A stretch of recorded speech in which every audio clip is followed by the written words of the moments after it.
arson's always going to be in the picture because that's one method used to collect. What I'm afraid of is that they will attack people. Montreal Police say there have been 407 arson attacks in the city this year between January and October, including one that happened here at this building in Old Montreal.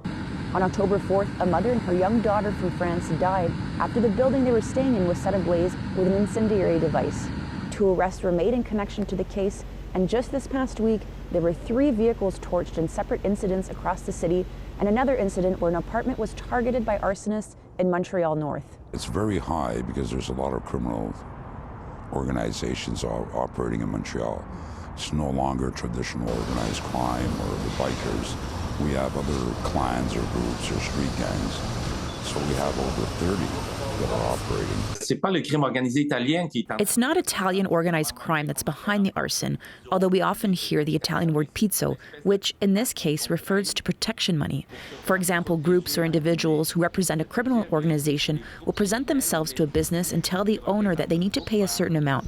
If they don't pay, then a window might be broken, which prompts the owner to think, maybe I'm better off paying. One must remember that the victims know who they owe money to, and they know who the suspect is.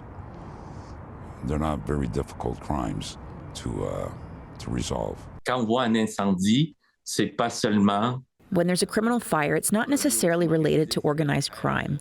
It could be personal fraud, an accident, or even the work of pyromaniacs. The fire department is the first on the scene to put out the fire. Then a team of specialists determine the type. If the fire is of criminal origin or arson, an accelerant like gas is oftentimes found at the scene, said Truong. Out of Montreal's 407 criminal fires, 151 were on properties and 96 were on vehicles.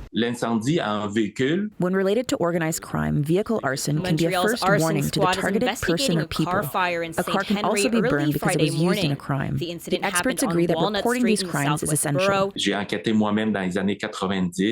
I investigated extortions like this in the 90s, specifically in Asian communities, where citizens rallied together and brought their concerns to the police. We were able to proceed with arrests, and the extortion stopped, so it's important. We have to improve our means of communication, first. Second, people have to have trust in the police, and I think we've lost it throughout the years.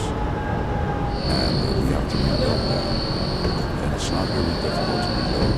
You know, they have to be more stringent, more disciplined within the ranks. In Montreal, Erin Seize, City News.